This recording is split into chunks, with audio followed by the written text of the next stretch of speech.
오해라고 하는 게 뭐냐면 쉽게 하면 이겁니다. 진실을 바로 알지 못하는 게 오해입니다. 우리 신앙생활에도요, 아주 가끔이지만 드물게 성도들이 오해하며 말씀을 듣기도 하고 오해하며 신앙생활을 하기도 합니다. 우리 성도님들이 하나님의 말씀을 들을 때에 성경이면 아멘입니다. 하나님의 말씀이면 아멘입니다. 성경이 아니면 이건 잘못된 거예요.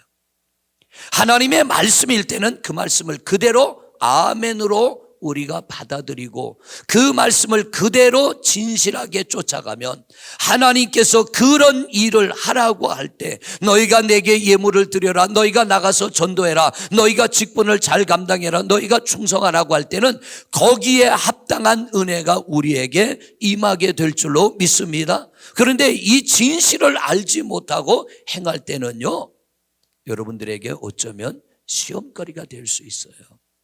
오늘 본문의 말씀을 한번 들어가 볼까요? 이 고린도 전후서는 바울 사도가 고린도 교회 성도들에게 보낸 편지를 모아서 만들어진 게 고린도 전후서입니다. 고린도 교인들에게 이 많은 편지를 보낸 이유가 있습니다. 왜냐하면 그 당시에 고린도 교회는 문제가 많았어요. 여러 가지 복잡한 문제가 얽혀가지고 교회가 아주 혼란을 겪을 때입니다. 그 당시 고린도 교회의 문제는 뭐냐면 분열입니다. 니파 네파 해가지고 너는 어느 파냐, 너는 누구 파냐, 너는 예수 파냐, 너는 바울 파냐, 너는 바울로 파냐, 너는 바울 사도 파냐, 이래서 교회가 세 조각 네 조각으로 나눠졌습니다. 분열이 고린도 교회의 제일 큰 문제고, 여러 가지 문제들이 일어날 때 이 바울 사도가 그런 것들을 하나하나 짚어가며 세밀하게 그들에게 설명하면서 이것은 이렇게 저것은 저렇게 해서 고린도 교회를 바로 잡아가기 시작합니다. 분열됐던 교회가 하나가 되고 교회들이 은혜로운 모습으로 변화를 이루어갈 때 문제가 하나 나타났어요. 그게 뭐냐면 거짓 교사들이라고 성경은 말합니다. 거짓 교사는 뭐냐면 오늘날로 말하면 이단주의자들입니다.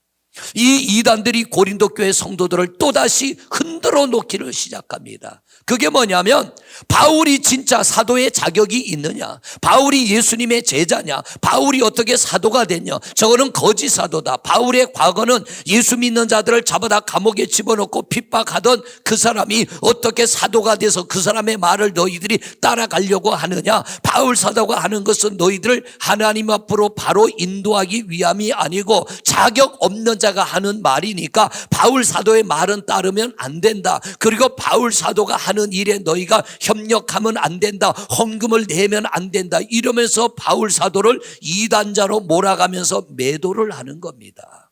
이 중심이 없는 성도들이 이단들의 말에 흔들리기 시작합니다. 오늘날도 얼마나 많은 이단들에 의해서 성도들이 무너집니까? 진실을 모르기 때문에 오해하는 거예요. 고린도 교회 성도들이 바울을 오해한 거예요. 왜? 이단자들 때문에.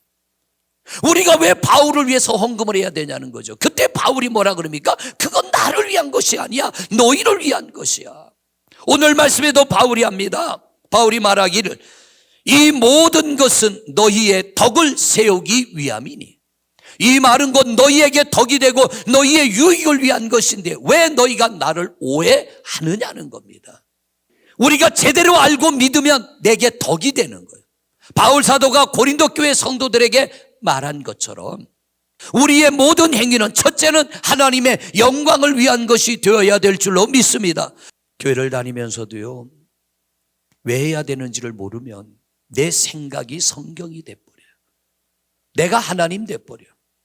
그리고 내가 오해하는 대로 내 생각대로 그냥 살아버리는 겁니다. 그러니까 믿음도 성장되지 않고요, 예수 믿는 기쁨도 없고요, 교회 가서 말씀을 들어도 은혜가 되지 않아요. 은혜는요, 목사가 끼치는 게 아니라 하나님이 주실 때 은혜가 임하게 되는 줄로 믿습니다. 우리가 하나님 앞에 마음을 다하여 하나님을 높이는 예배가 될 때 우리 살아가는 인생길에 하나님이 우리와 동행하시고 우리를 지키는 보호자가 되어질 줄로 믿습니다. 하나님은 우리에게 복 주시는 게 그분의 뜻이요, 나는 너희에게 복 주기를 원한다는 게 오늘 말씀의 중심 아닙니까? 우리는 오해하는 거예요. 마치 고린도 교회 성도들이 바울 사도를 오해한 것처럼 하나님을 오해합니다. 모든 신앙의 초점은 하나님이에요. 우리가 하나님을 향하여 하는 모든 것은요, 하나님의 영광입니다. 뭐를 하든, 헌금을 드리든 전도를 하든 직분을 감당하든 사명을 감당하든 이 모든 것은 하나님의 영광에 초점이 맞춰져야 하나님이 그걸 받으시고 은혜 베푸시고 복을 주시는 줄로 믿습니다. 세상은 돈 가지고 사는 게 아니라 믿음 가지고 사는 게 세상인 줄로 믿습니다. 오해를 다 진실로 덮어버리시고 하나님의 말씀을 부여잡고 믿음 잘 지켜 우리의 삶이 복되어지고 자손들의 삶이 복되어지는 은혜의 통로, 축복의 통로가 되시기를 주님의 이름으로 축원을 드립니다.